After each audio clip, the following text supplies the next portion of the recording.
It really is like having guests at your own home. What would you do if you had people coming to your house? You certainly would clean up. You would clean it up and you would make it comfortable for your guests. You would have fresh, clean linens. You would have supplies that they might need while they're there. Show them where everything is, how it works. Let them know that they are welcome to use whatever you have. What you have is theirs also. Provide them with a comfortable sleep in the morning, feed them well, give them a good breakfast, and then be on the porch, wave them goodbye when they leave in the morning. We all in this business have an opportunity to make a difference to people, and I think Baymont does that exceptionally well. I've always taught all of my employees that it doesn't really cost anything to give great service. I'm very blessed to have a good front desk staff. My staff is the greatest staff you can find. It's wonderful to work for their family. I'm a single mom of two, and they're my family. They take care of me. But I met so many good friends and so many good people, and probably whole town knows about me now. Too many times in our industry, you'll find a guest service agent wanting to do all the talking. I tell my desk clerks to shut up and listen. A lot of guests telling me that they went out of their way about 30-40 miles just to stay at my motel because they love our motel so much. And they gotta love you too. They love me too, of course.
Had a group of soldiers that stayed with us at the very last minute, the day prior to them being able to leave for Thanksgiving. They were told they couldn't go.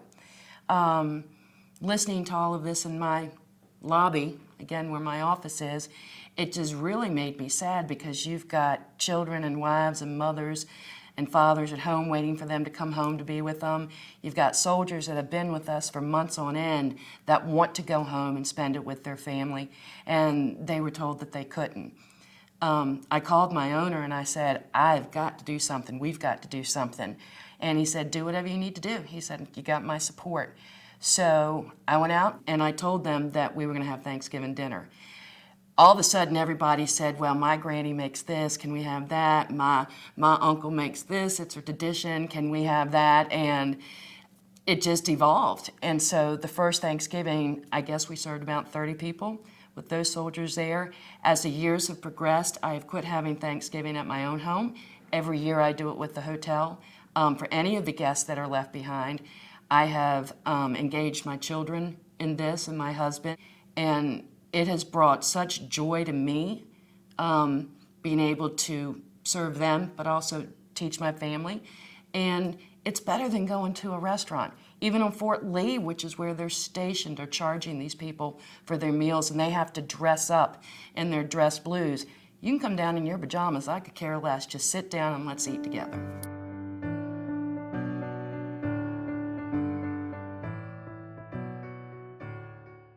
For us, what's important is creating a relationship between us and the guests. So that we've now become friends with a lot of people. People come to see us. We host parties ourselves. We want to be hospitable. We see hospitality not just at the front desk, but extending right through everything that we do. So we've had people in our apartment. They bring food. They bring drink. We eat together. We sit down together. They take care of our kids. So we've extended the whole range into basically turning it into a one big extended family. They can pick her up from school when we need to. They take care of her when we need to go out. And now we have parties. We celebrate their birthday parties. We've had big birthday parties. They always come here for their birthday.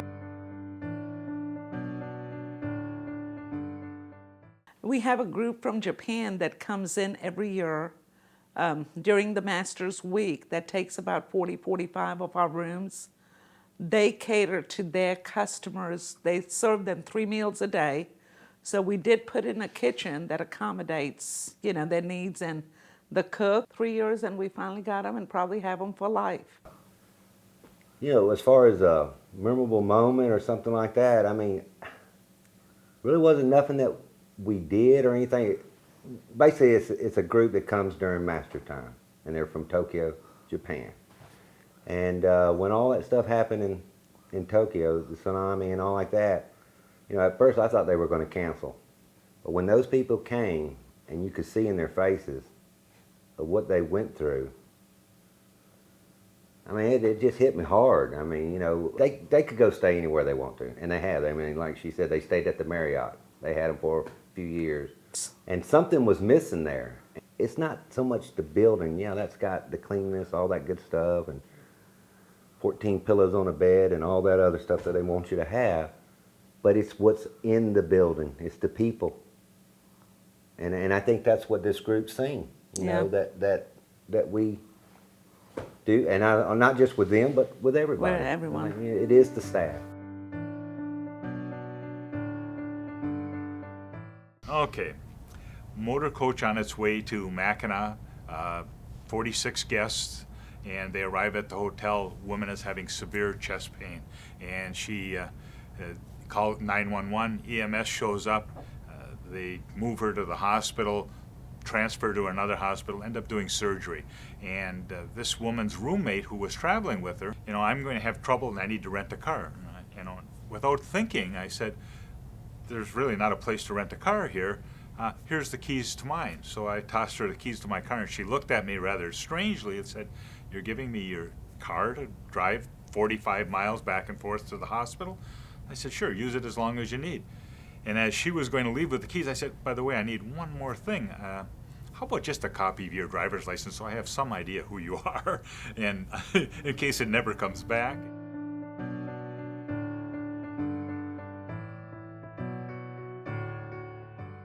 Parker University College of Massage and Chiropractic is one of our clients, and we are their official hotel. So I approached the dean of the College of Massage, and I said, Dean, how about if we work out something where your students will come to my hotel to do 15-minute chair massages for my market guests. I'll feed them, I'll give them a gift, they'll get internship hours, and my guests will get something that they wouldn't get anywhere else. And we got 2 students the very first year. They came in for 3 hours. We did 15-minute time slots. And it was a little slow the first night. Nobody really was sure about it because they were like, well, how much is it going to be? And I was like, no, it's completely free. I said, we just want to provide something unique, and it's my treat. You just sign up and show up.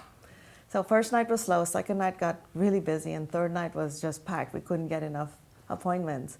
So that worked out great the first time we did it. Then the next season, when the market came around, I was surprised because when people started booking, they actually said, Sunita, are we doing massages again? And I'm like, well, yes, of course.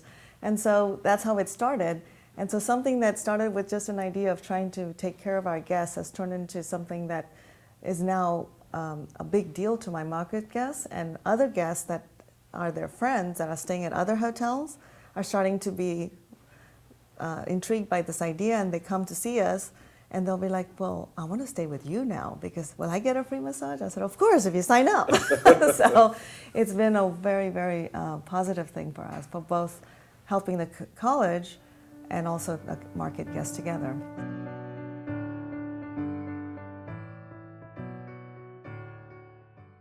when you're in a small town and it's not busy and there's nothing to do basically in winter, sometimes you have to create your business. So one of the ways of doing that was by starting our Women's Expo, which has just had its 5th year.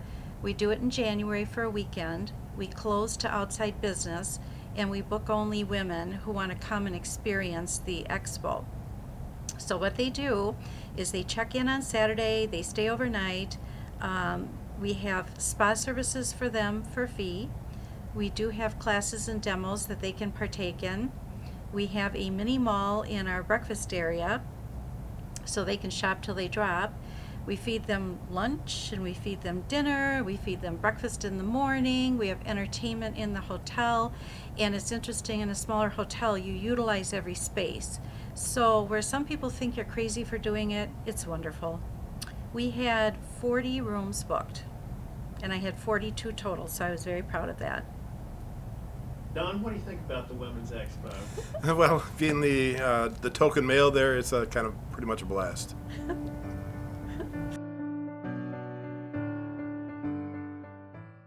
Here I'm working on a Saturday afternoon at the hotel. An older lady comes in about 2:30 and says, "Hey, I'm here to check in." We get her checked in, and she tells me that she's got to go to this wedding. And I find out who she is, and she was Andrea's grandmother. Here she is, probably 75 years old, barely driving this old, probably 1970s car. So I took the initiative and led her the way, led her to, I don't know how she followed me, because I think I was going pretty fast at the time.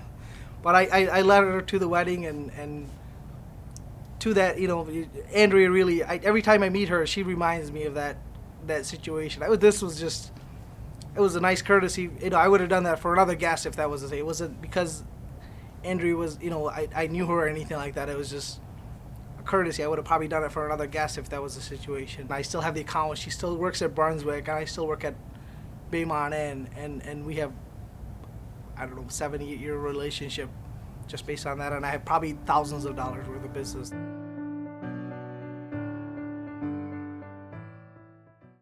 Shadow. He really loves his job, and he loves people, and he loves making sure that our hotel is safe and everybody is well taken care of. And we had a little boy who was with his mother and father and his brother, but he couldn't sleep at night, and he really, really loves pirates. That's how Shadow found out about that, because the little boy couldn't sleep, so the dad had him downstairs in the lobby most of the night. And when Shadow found out that he loved pirates and couldn't get to see any pirates, he was really sad about that. So after working all night long, Shadow went home, changed into a pirate's costume, bird and all. I mean, he had the bird on his shoulder and everything was great. And the only reason I found out about this was because I happened to be working at the front desk at the time he came back, and I had because he never said a word to anybody about it. That's how he is, And so he went up the stairs, knocked on the little boy's door, and the little boy was so excited to see a pirate at his door. It always makes me feel like I want to cry because it's such a great story. But, he came down with the little boy, went into the breakfast room and sat and chatted with him while he ate breakfast. And then when he left, the little boy gave him a big hug. And, it was just a great moment. So I just thought that Shadow deserved to receive the compliment that he should for doing such a great thing. Sorry.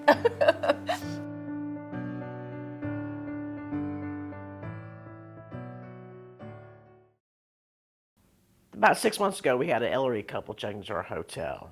They had been driving all day long on their way back home from being up north and going back down south to their winter home, I guess. They experienced a flat tire the next morning. So we took it off and took it down to the local mechanic to check out the tire. So what we did was myself and of course the hotel, we took a little donation up for them to get a new tire. So we went out and bought them a tire and put it back on for them and got them on their way back down to Florida. One thing, I've been affiliated with many brands, and one thing that I love about Baymont is it definitely has a feel of a small brand.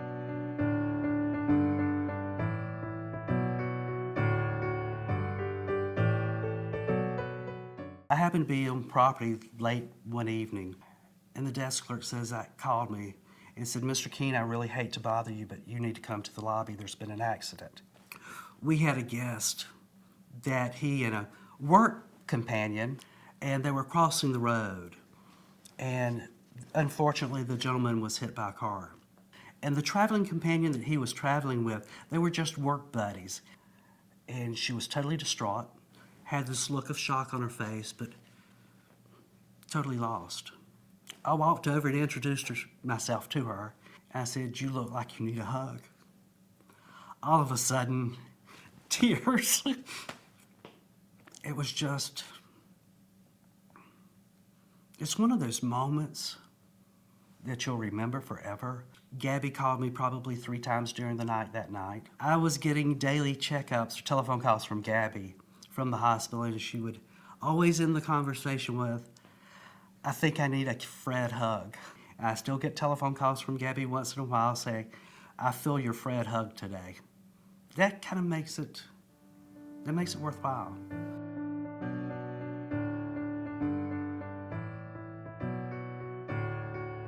The phone happened to ring at the front desk. I happened to be the one to pick it up. And there was a gentleman on the other end. And he said, I have a very strange request. Well, we had been laughing and giggling all day. So I said, try me.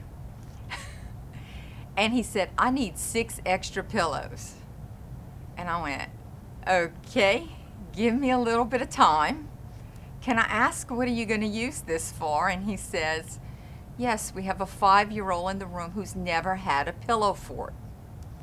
I said, okay, just give me a little bit of time. I grabbed one of my desk clerks. We went to an empty room, and 2 rooms actually, and grabbed 6 pillows. We knocked on the guest door. We delivered the pillows. When we delivered the pillows, the guest asked us to come in.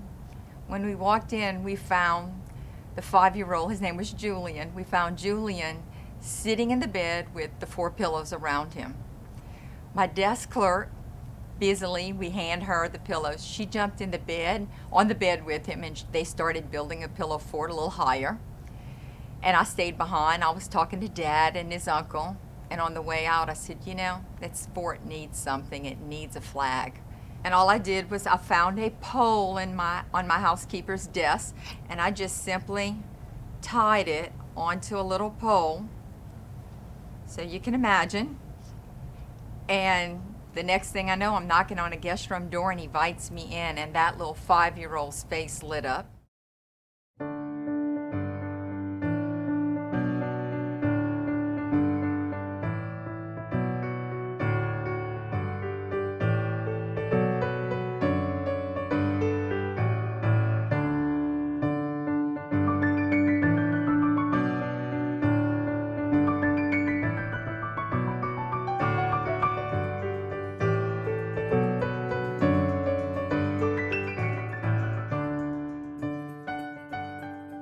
If all of my guests walk out of the hotel as a happy tourist, we've done a good job.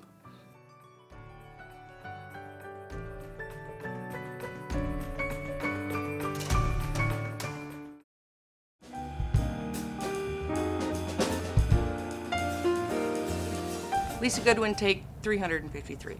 No, 2. What's that? Damn, did that sound right, y'all? Did I lose y'all? I'm faking this accent I'm using right here. Really, I don't talk like that. Okay, make me look good. I just got a haircut for this. I need a drink. I have a little man. I call him the happy camper, the happy tourist. Do I look skinny, guys?